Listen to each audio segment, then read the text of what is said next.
Saleh.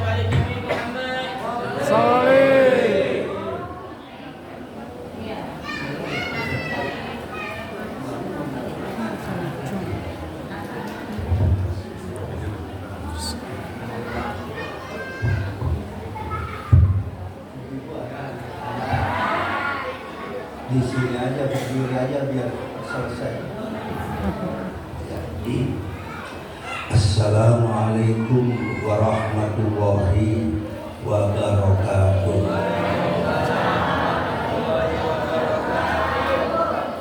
Bismillah, Bismillahilladzi huwal ahad, lam yalid wa lam yulad wa lam yakul lahu kufuwan ahad. Allahumma sholli wa sallim wa barik ala sayyidina Muhammadinil muttaba wa ala alihi wa ashabihi khairul ummah. Yang saya hormati Ketua RW 009 Bapak Rudi Setio Umaryono. Ini potongannya Kiai. Yang saya hormati para sesepuh Ketua DKM, ini guru saya Bapak Haji Rizwan, kemudian Bapak Haji Suwarno, Ketua PHBI Ustadz Nur Salim, Ustadz Hasan, dan yang saya muliakan, yang saya banggakan, guru besar kita bersama, Ibu Ustazah Hajah Nurjana, MPDI, MPPP, MPWP. Iya, MPWP itu nomor piro, wangi piro. Bapak-bapak RT, Bapak Ibu semuanya, hadirin hadirat yang dimuliakan Allah Subhanahu wa ta'ala. Kenapa sampai sekarang kelahiran Nabi Muhammad selalu diperingati dan orang-orang menyebutnya peringatan Nabi besar? Apanya yang besar? Kan perlu kita tahu. Nabi besar Muhammad, yang mengatakan Nabi Muhammad besar itu bukan kita umat Islam saja. Kalau yang mengakui Nabi Muhammad sebagai Nabi besar orang Islam, wajar orang nabinya sendiri, rasulnya sendiri. Ya produk mana kalau yang gak diakui oleh diri kita? Tapi Nabi Muhammad diakui besar itu oleh tokoh-tokoh dunia, filsuf dunia, orang-orang yang pembenci Islam itu pun mengakui kalau Nabi Muhammad itu adalah Nabi besar. Ada tokoh komunis, Karl Marx, ada Lenin, ada tokoh-tokoh orang Yahudi, Senok Bograni, ada Gustav Leon. Ini pada menyambung gak nih? Ramausan, tokoh India yang orang Hindu. Kemudian Michael Hart yang pengarang 100 tokoh dunia yang paling berpengaruh. Ibunya orang Yahudi, bapaknya orang Nasrani. Dia agamanya nggak jelas. Seorang sosiolog, seorang antropolog, dosen, guru besar di Harvard University.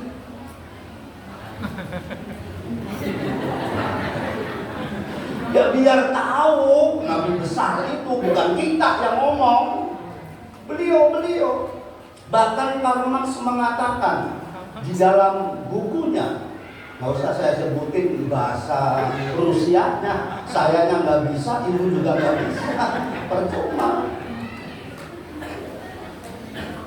Karl Marx mengatakan kalau ada dogma, keyakinan yang sudah bertahan puluhan abad dan akan terus diikuti oleh orang-orang yang lahir akan datang, itulah dogmanya Muhammad. Itu seorang komunis sudah mengakui. Karena apa?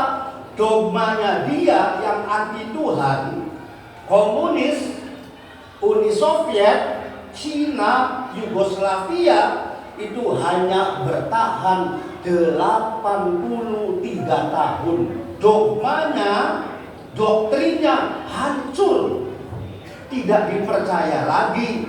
Pas waktu itu Presiden Uni Soviet kebetulan keturunan Sukabumi, namanya Cecep Gorbachev. Siapa namanya, Bu?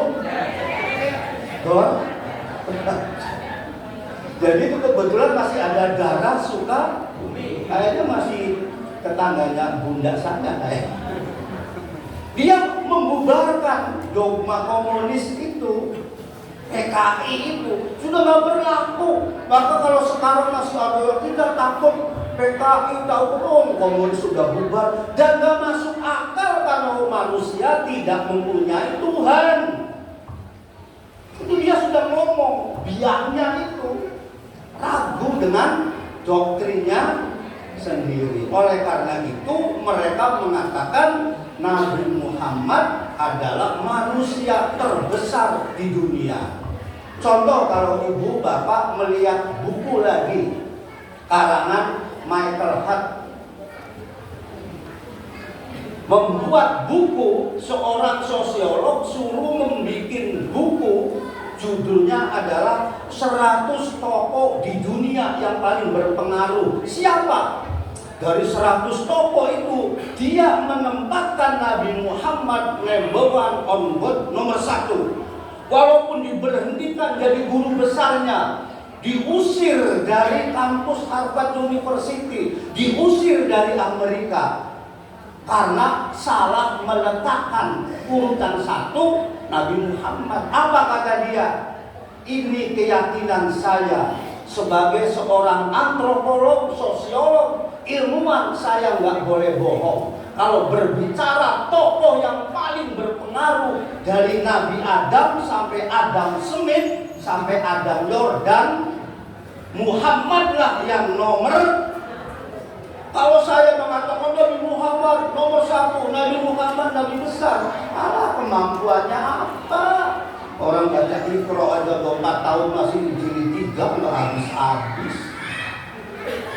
Bahasa Arab juga tidak mengerti. Dan inilah Nabi Muhammad sampai sekarang diperingati kelahirannya. Apa kemudian orang mengatakan Nabi Muhammad itu adalah nabi besar dan tokoh yang paling berpengaruh karena satu-satunya pemimpin yang bertanggung jawab menyelamatkan manusia dari dunia sampai di hanyalah Nabi Muhammad Sallallahu Alaihi Wasallam. Kita memperoleh kebahagiaan itu sama dengan memperoleh kenikmatan.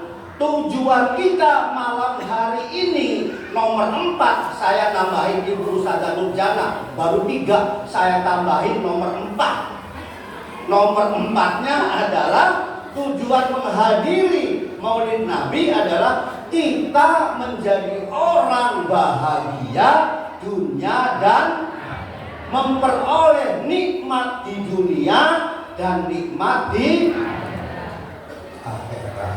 Nah, nikmat itu menurut Imam Ghazali ada 3. Yang pertama adalah nikmatun qalilah, nikmat yang relatif, nikmat yang singkat. Apa itu nikmat yang singkat? Nikmat yang relatif adalah nikmatud dunia. Ini kehidupan di dunia ini sebentar sekali. Ini ibu-ibu, saya yakin 40 tahun yang lalu kayaknya cantik-cantik, mulus. Masya Allah, apalagi kalau Maulid Nabi pakai bedaknya tulji. Masya Allah. Kalau pakainya talak sama warga ya masih beginilah standar. Kalau yang pakai tulji itu, kalau beli di lantai 4 cempaka emas, Itu yang satu lengkap Pak, dari mulai lipstik 13 macam warna, kemudian apa, bedak aja nih, dari mulai bedak dasar diamplas, ditempur lagi, diamplas lagi, sampai glowing, sampai kinclong. Itu paling murah satu paket itu 15 juta. Bedak namanya apa? Ya apalah, saya lihat juga tasnya di sini paling beli tasnya nggak ada yang merek Hermes, nggak ada. Gucci nggak ada, orang harganya 400 juta. Paling di sini beli tasnya ini yang tas yang murah-murah, paling Jatinegara. Nanti kalau pas Maulid Nabi berangkat dari rumah kosong, pulang penuh, pisang, salak. Orang tasnya tas murah. Kalau tasnya harganya 400 juta mah isinya nggak begitu. Ini belum ceramah, baru mukadimah. Saya nanti ceramahnya jam 11.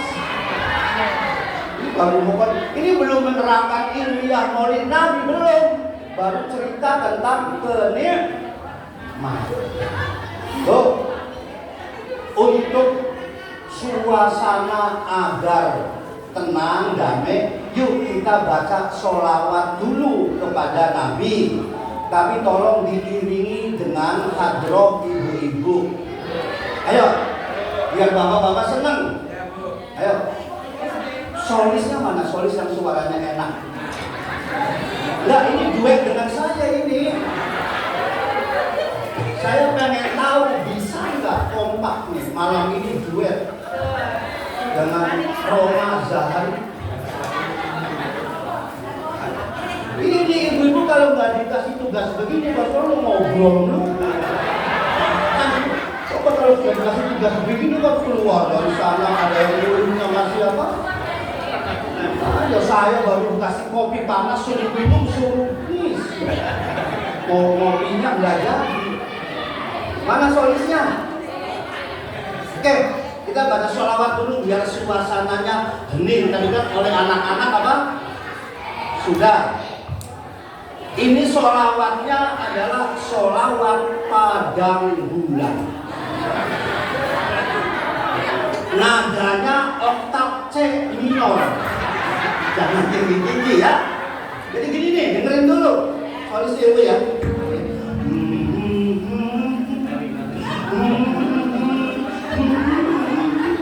Gitu ya. Ya itu kira-kira nadanya jangan terlalu apa? Soalnya saya ini penyanyi 60-an, oktavnya C minor. Udah lihat aja, bareng-bareng aja. Lagunya padang bulan. Gimana ya Bu? Oke, udah semua ya? Ya. Shollu ala nabi. Ayo, 1, 2.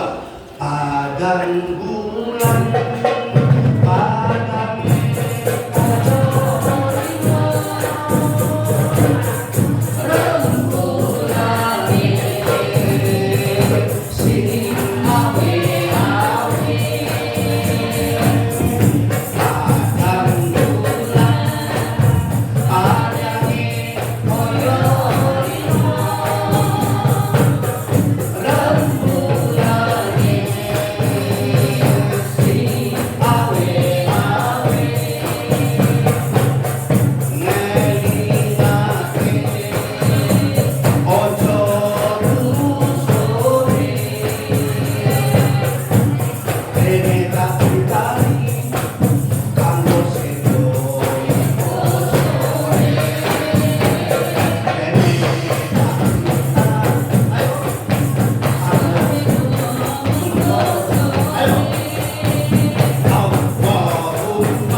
sudah harus apa? Sebetulnya kalau terus saja sendirian saya mati. Ya Pak Ustaz, ibu aja yang Bu.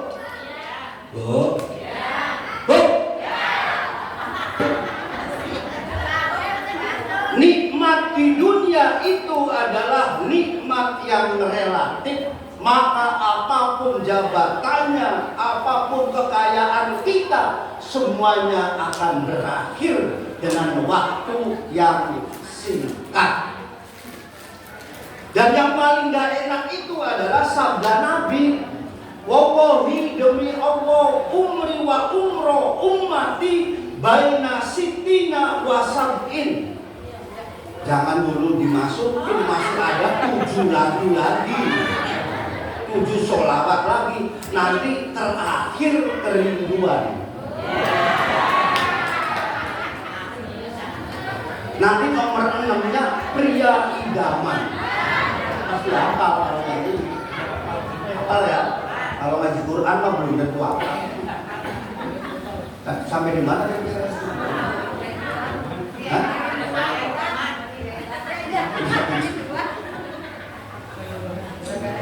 Jadi nikmat itu Nabi Muhammad itu sudah bersumpah. Pada waktu itu Nabi Muhammad ditawarin usia oleh malaikat Jibril, diperintah dari Allah, Muhammad mau usianya berapa usiamu? Apa 1200 tahun seperti Adam? Atau seperti Nuh 900 tahun? Atau seperti Ibrahim 400 tahun? Nabi menjawabnya, enggak terlalu, enggak mau, saya enggak mau panjang-panjang. Percuma usia panjang kalau tidak diisi dengan ilmu, tidak diisi dengan ibadah. Usiaku cukup hanya antara 60 sampai 70 tahun. Dan Nabi meninggal wafat usianya persis 63 tahun. Jadi sekarang kalau ada nenek-nenek usianya 62 tahun 10 bulan. Ini bulan apa ini? November kan? Ya, tahun baru berarti pas. Kalau menghitung usianya, Pak Ustadz saya 70 tahun masih sehat, 80 tahun masih hebat, masih kuat. Itu bonus, harus disyukuri. Atau mungkin Israel lupa, ngebetnya kelewat terus, tapi nanti begitu ingat langsung di comot itu. Sama rumah Marisa kan masih muda bener kan, masih cantik tuh ya. Memang usianya begitu, kok cuma 62 apa? Tahun. Jadi meninggal, mau tidur meninggal. Karena memang umatnya Nabi sekitar apa? Oleh karena itu nikmat dunia ini jangan sampai kita terlena, terbelenggu. Oleh karena itu persiapan bekal yang banyak untuk kehidupan di akhirat. Satu saat Nabi Yakub satu saat itu ketemu dengan Israel. Kata Nabi Yakub, assalamualaikum Il. Waalaikumsalam. Namanya sahabat kan.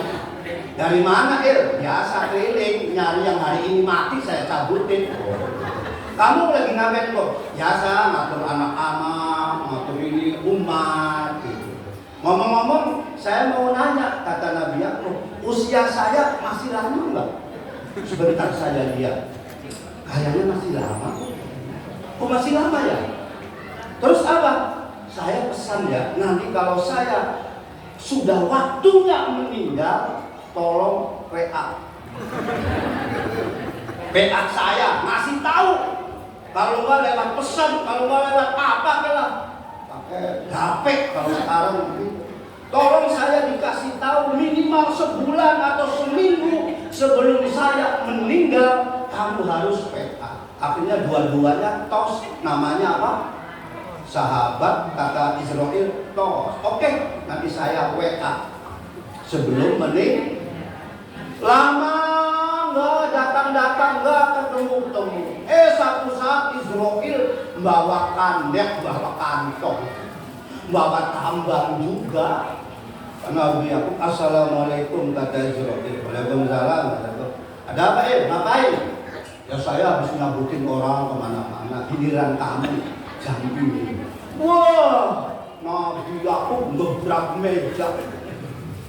Wah, marah Nabi aku. Israel, kamu kan sudah saya bilang kalau mau nyabut nyawa saya, tolong beritahu saya dulu, biar saya siap ibadah kepada Allah. Kenapa kamu mendadak begini?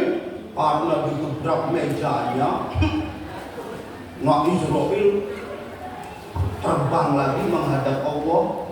Ya Allah, apa? Yakub marah-marah, gebrak meja, salak tumpah, kopi tumpah, semua tumpah. Kenapa Yakub? Katanya engkau tidak WA dulu, tidak ngasih tahu dulu, nyuruh saya langsung suruh mencabut apa? Oh, dia nggak ngerti. Padahal 1 tahun yang lalu saya sudah ngirim pesan kepada Yakub, sudah ngirim WA 3 hal. Kasih tahu ya, sudah dikirim itu WA-nya itu, pesannya. Cuma dia nggak ngerti. Akhirnya Israel dari atas, wes. Yakub sudah dikirim 3 pesan. Apa itu WA-nya? Yang pertama, unzur ila sa'rika. Lihat rambutmu itu. Dulu rambutmu hitam, sekarang sudah mulai apa? Putih. Itu WA pertama. Nah, yang sudah mulai putih, hati-hati nih. Ibu-ibu pakai jilbab itu kan menutupi uban kan? Bukan karena syar'i kan? Tuh, ini udah tua-tua. Kok nenek rajin banget pakai jilbab? Malu karena sudah apa? Itu WA pertama jam 17. Masih 1 jam lagi. Saya ada sih tapi baru sedikit gitu. Masih jam 1:30. Itu yang kamu lihat, kata Israel, dulu rambutmu hitam, sekarang putih. Yang kedua, kamu lihat, unzur ila jildika, lihat kulitmu itu. Masya Allah, waktu masih muda pakai bedak dasar, bedak kedua diamplas, dikoas, dihalusin lagi, nyamuk hinggap langsung pingsan jatuh. Bapak-bapak juga dulu, Masya Allah, tegak, kulitnya apa? Kenceng. Ya, sekarang udah mulai kayak kerupuk kena hujan. Biar bedaknya mahal, tetap kisut. Apa Bu? Itu WA yang kedua. Kita lihat dulu muncul kulinya, sekarang apa? Nggak usah pakai tunji, kalau udah nenek-nenek nggak usah. Bu, karena batas syar'i kalau menurut fikih itu adalah usia masih ada pertanggungjawaban baik dan buruknya itu usia 66 tahun. Ini batas kolam tertulis oleh Rokib. Dan kalau sudah ada ibu nenek yang usianya sudah 70 tahun baru wudu, Allahu Akbar, ruku pret, Sami Allahu liman hamidah pret, sujud pret, tasawuf pret, sujud lagi. Udah nggak usah diulangin wudunya, nggak usah. Pakai pempes saja terus karena sekurutnya sudah. Nggak apa-apa begitu. Yang penting waktu muda sampai 66 kita rajin apa? Kalau nanti kita punya orang tua yang usianya sudah lebih ya, jam 4 bulan puasa pagi ikut sahur, jam 9 apa? Buka, jangan diomelin, biarin, udah terserah aja dia. Jam 9 apa? Buka, Allahumma lakasutu, udah biarin aja. Habis ngapain nek? Buka. Emang jam berapa? Jam 6 kan? Iya, udah biarin ya. puasa lagi karena pikirannya lagi apa? Jejak lagi puasa lagi. Jam 2 haus apa? Allahumma biarin, jangan diomelin, jangan ditakut-takutin neraka karena hadus syariah. Batas syariah itu ada batasnya. Maka kalau usia manusia sudah di atas 66, 70 sampai 100, Allah itu malu melihat kakek-kakek, nenek-nenek nggak bisa baca Quran. Itu Allah malu. Sampai tua kok pegangannya masih kartu aja, malu Allah itu. Kok orang mau?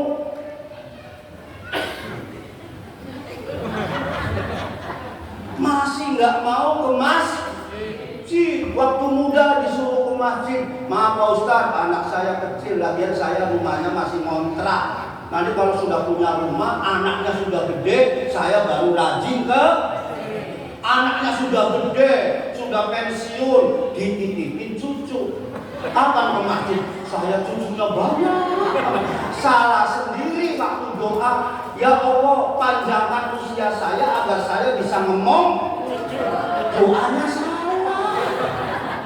Mau-maunya anak kecil diurusin, cucunya jangan mau. Makanya anak kalau sudah punya anak lagi cucu kita kasih tahu, babysitter 2 ya, pembantu 3, supir 2, anak-anak kamu 2, begitu Bu. Terus kakek sama nenek apa? Ngeliatin aja. Nanti kalau kangen seminggu sekali kakek nenek yang apa? Bawa. Karena apa? Sudah ada baby. Begitu. Makanya nyari suami harus yang kaya, yang banyak apa? Duitnya. Biar enak. Karena ibu-ibu kan ya, ada yang nanya sama saya, Ustaz, kok istrinya kerja? Karena saya tidak bisa mencukupi. Maka istri boleh apa? Lumayan buat bantu-bantu kan. Kayak Bu Nurjana kan ceramah kemana-mana kan, karena dulu suaminya enggak memenuhi. Saya ini dengerin. Kalau saya itu mampu, perempuan disetuju nggak nih? Misalnya saya ngomong sama istri saya kan guru, Bu berhenti nggak usah jadi apa? Guru capek, jam 6:30 masuk, jam 5 harus apa? Pulang. Terus di rumah ikutin seminggu taklim 2 kali, shopping ke Margo City 2 kali, ke Mall Cijantung 1 kali. Pas papi libur 2 hari, dampingin saya kemana-mana. Nih kunci mobilnya. Ini uangnya nggak banyak-banyak, seminggu 15 juta harus dihabisin. Ini perempuan mau nggak begitu? Tidak mau, semua pada kurang ajar. Ya kalau mau begitu kan enak kan? Loh, seminggu 3 kali perawatan mukanya di facial, disulam, kerut-kerutnya dihilangin, dijahit, kuku kaki ini jangan sampai mekar kemana-mana. Mari 2 suster namanya pedikur. Jadi istri saya tinggal melonjor aja, kaki kanan suster 1, kaki kiri apa? Kukunya diberesin, urat-uratnya diberesin. Masa Allah dari atas ke bawah kinclong, suami betah. Duitnya yang itu harus duitnya itu. Kenapa suami itu kadang-kadang nggak betah makan di rumah? Karena suami begitu jabatannya tinggi, duitnya banyak. Makan di rumah ogah, enakan di restoran. Kedinya cantik-cantik, sopan-sopan, sambil ngalungin serbet, ngomong, Om kekurangan apa? Jadi yang makan siang nggak mau makan di rumah. Karena apa? Kalau makan di rumah, baru makan nasinya kurang, Bu tolong ambilin nasi, tambah air, apa jauh? Nggak punya kaki. Akhirnya ada nggak begitu di sini begitu? Mana orangnya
sampai jam 1.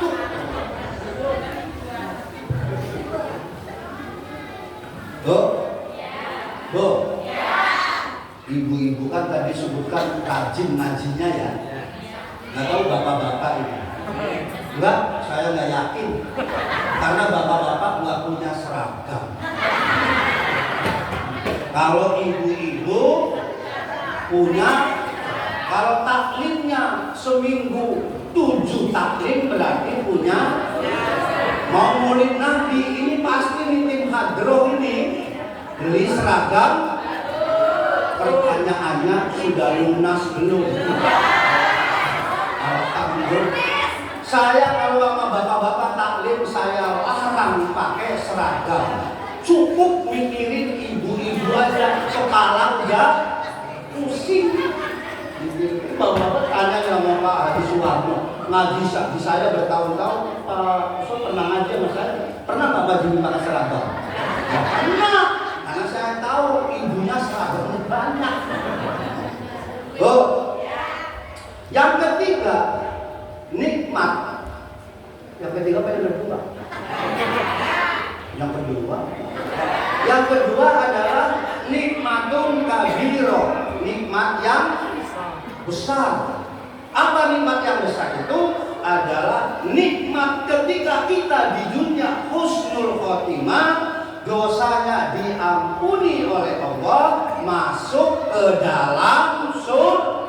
Itu namanya nikmat yang innal ladzina amanu wa amilus solihati ulaika hum khairul bariyah jazaohum inda rabbihim jannatu adnin tajri min tahtihal anhar khalidina fiha abada radhiyallahu anhum wa radu an dzalika liman khasyiya rabbah. Luar biasa. Jamaahul hikmah, bapak-bapaknya hafal, ibu-ibunya hafal Al-Qur'an. Tapi perlu pembuktian saya. Antara bapak dan ibu, hebatan mana hafalannya dalam membaca Al-Qur'an? Saya mau nanya bapak-bapak dulu, ibu-ibu diem ya. Saya pengen tahu jamaah bapak Nurul Hikmah ini benar nggak katanya ngaji. Saya pengen tahu, ibu diem ya. Bapak tolong terusin ayat yang saya baca. Bismillahirrahmanirrahim. Wal 'asri innal insana lafi khusrin illa, terusin bapak.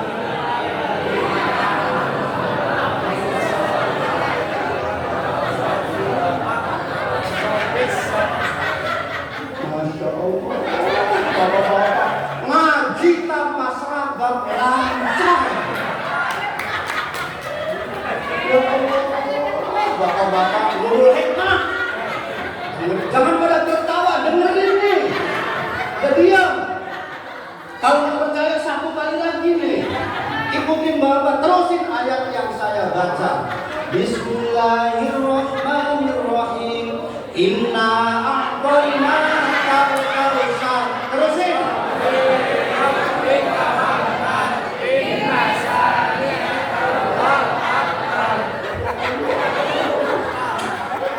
Nabi Muhammad senang, senyum melihat jamaah bapak-bapak, jamaah Masjid Nurul, walaupun jarang ngaji, hafal Qur'annya.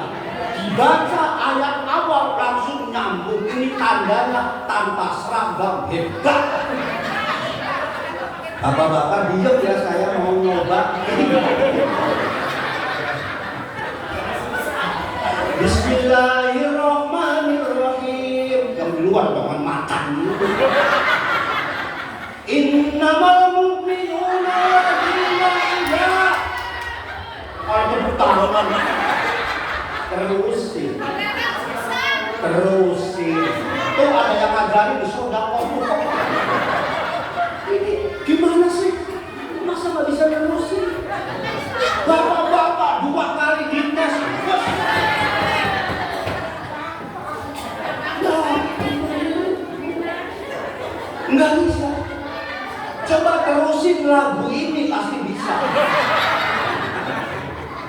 Malu aku malu pada semut merah yang berbaris.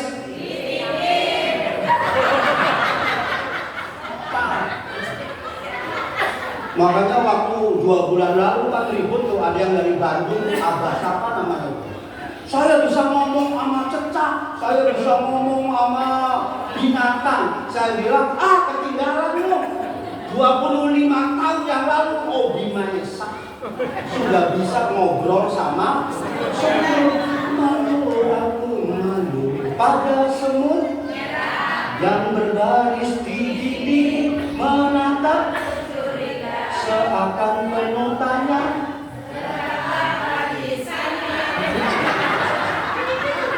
Haji Suwarno, cat begini kalau iman jangan apa Pak RW. Bapak-bapak indah atoina, bos, wal asri, bos. Nah ini surah Al-Anfal. Makan dulu. Ibu Ustazah Nurjana, mohon maaf ya, ini saya bukan lagi ngecengin murid-murid Ibu aja, biar ngajinya semakin semangat.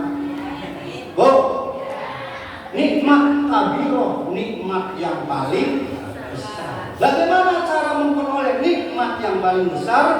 Di dalam kita berjanji, al-jannatu wa na'imuha sa'dul lima yusolli wa yusallim wa yubarik alaih. Surga itu, kata Syekh Ja'far As-Sadiq, surga itu disiapkan, semua nikmatnya disiapkan. Untuk siapa? Untuk orang yang selalu membaca sholawat kepada Nabi Muhammad Sallallahu Alaihi Wasallam. Maula ya sholli wa sallim. Ini lagu jadul, kalau lagu-lagu baru anak-anak. Ayo. Maula ya sholli wa sallim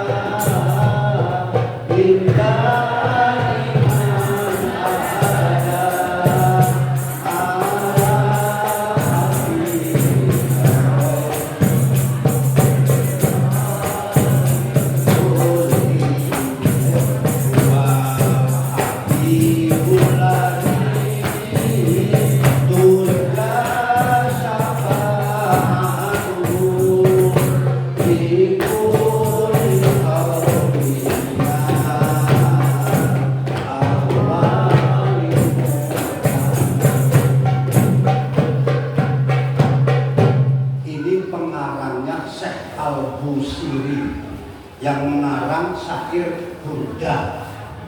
Kuburannya di mana? Di Alexandria, Mesir, Kairo. Tadi Ibu Hajah Nurjana sudah ngajak bapak-bapak dan ibu-ibu liburan akhir tahun tanggal 20, insya Allah saya mau ngajak Bu Hajah Nurjana, kalau nanti banyak yang ikut dari sini, mau umroh akhir tahun plus Mesir. Di Mesirnya 3 hari 2 malam, ziarah ke Imam Syafi'i, Imam Husain bin Ali bin Abi Thalib, ziarah ke Imam Syafi'i, ziarah ke Syekh Al-Busiri, ziarah ke Nabi Luqman Hakim yang ada di Al-Quran surat, ziarah ke Zainab, ziarah ke Mas Fir'aun. Ya, Mas Fir'aun saya mau ketemu di sana. Dan jejaknya Nabi Musa, nanti masuk ke piramid, kita melihat perpus sebelum Masehi di sana lengkap. Kemudian dinner makan malamnya Pak RW, makan malamnya di cruise kapal pesiar, cruise Nil. Makan malam di kapal apa? Sambil menikmati tarian sufi keliling sungai. Wah, makannya enak-enak pokoknya. Tadi kata Bu Nurjana gratis ketemu di Kairo.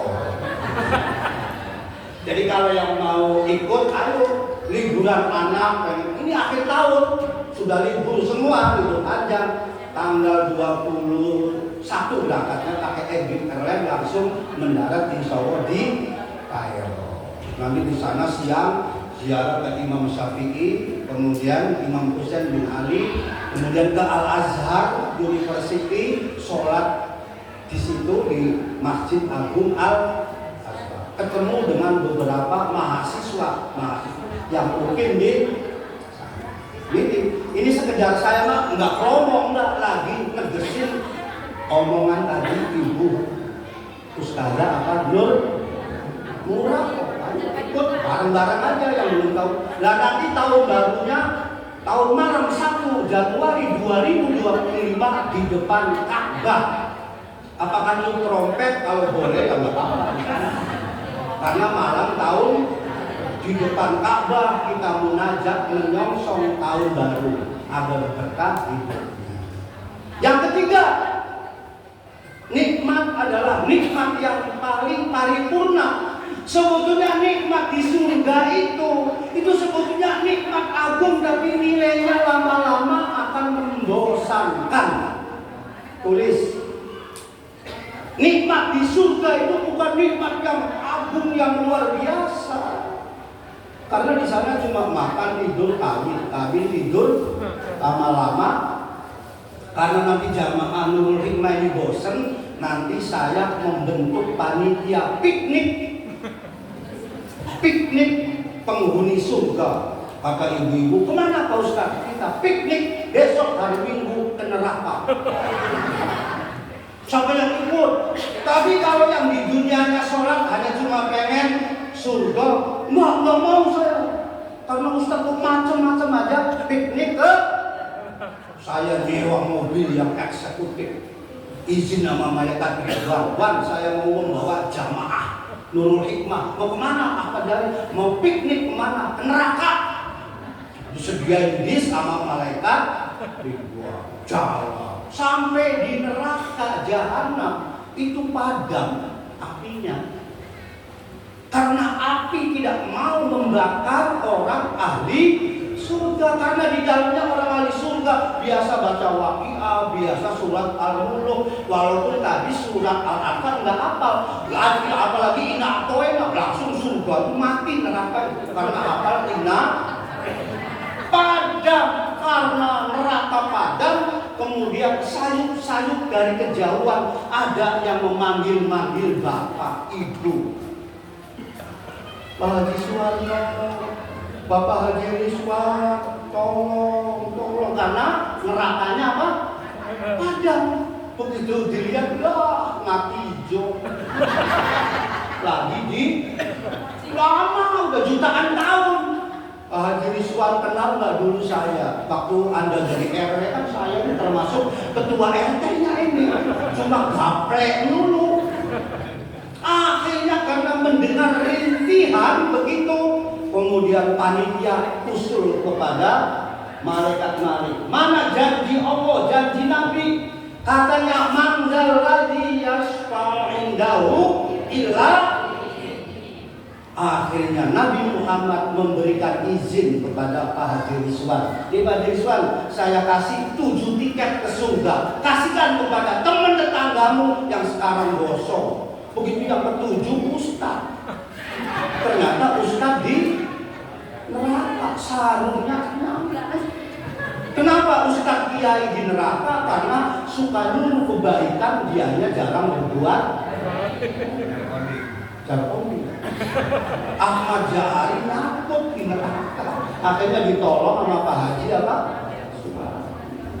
Jadi ke neraka itu ada manfaatnya, memberikan syafaat yang telah diizinkan. Nabi memberikan syafaat uzma secara besar, tapi kemudian Nabi bagikan kepada para kekasihnya, temanmu ajak. Jadi begitu Bu, begitu hasil begitu bulan depan ahli surga, Pak Ustaz ke neraka lagi yuk. Emang kenapa? Suami saya masih nyangkut, istri saya masih ada. Itulah hikmahnya orang yang ternyata nikmat besar di surga itu bukan nikmat terakhir.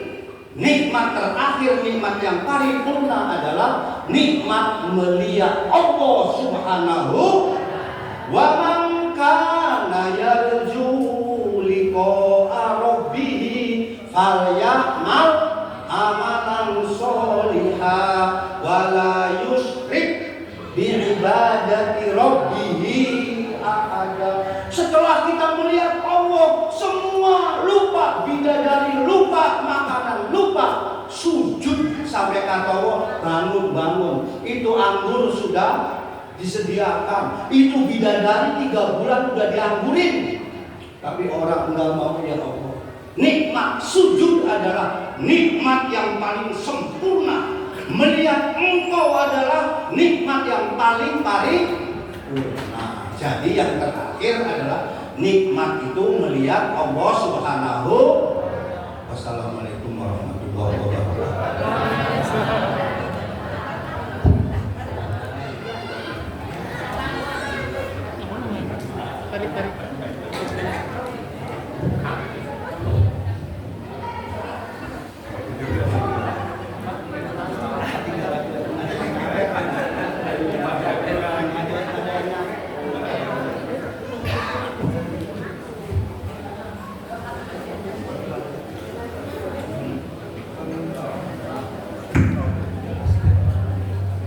Kami ucapkan terima kasih kepada Bapak Kiai Haji Ahmad Zahari yang telah menyampaikan Maudhatul Hasanah. Semoga apa yang beliau sampaikan kita bisa mengambil hikmah dan bisa mengamalkannya dalam kehidupan sehari-hari. Hadirin jemaah yang dirahmati Allah, untuk acara berikutnya yaitu doa penutup yang akan disampaikan oleh guru kita bersama Ustadz Haji Hasan. Dengan segala hormat kepadanya kami persilahkan. Al-Fatihah sambil kubur Allahumma salli ala Muhammad sallallahu alaihi wasallam wa ala alihi wa sahbihi biar dari kisah yang dikatakan oleh Heran wa Ya'babina wa Ya'isyan Nabi Muhammad al-Abiyah wa ala niyyat Allah hatinya rubul wa la aqam wa ibadah ma'adu barga wa la aqam wa ala dini Islam wa iman bila mihnatin wa la tihamillah sayyidina wa jatan wa kulliyatin sholah la'adat dengan Muhammad sallallahu alaihi wasallam. Al-Fatihah.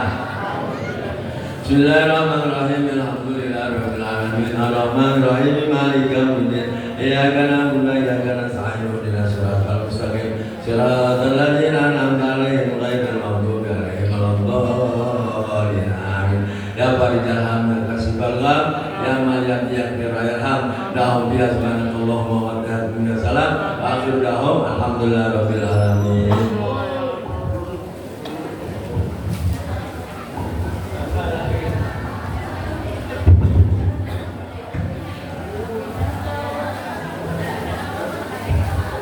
Hadirin hadirat Allah, dengan dibacakannya doa bersama maka berakhirlah rangkaian acara peringatan Maulid Nabi Muhammad SAW. Semoga acara yang telah kita laksanakan makin menambah kecintaan kita kepada baginda Nabi Muhammad SAW dan mendapatkan catatan pahala dari Allah SWT. Amin amin amin ya rabbal alamin. Akhir kata, saya selaku pembawa acara pada malam hari ini, apabila dari awal sampai akhir terdapat kesalahan baik tutur kata maupun perbuatan, saya mohon maaf sebesar-besarnya. Akhirul kalam, wassalamualaikum warahmatullahi wabarakatuh.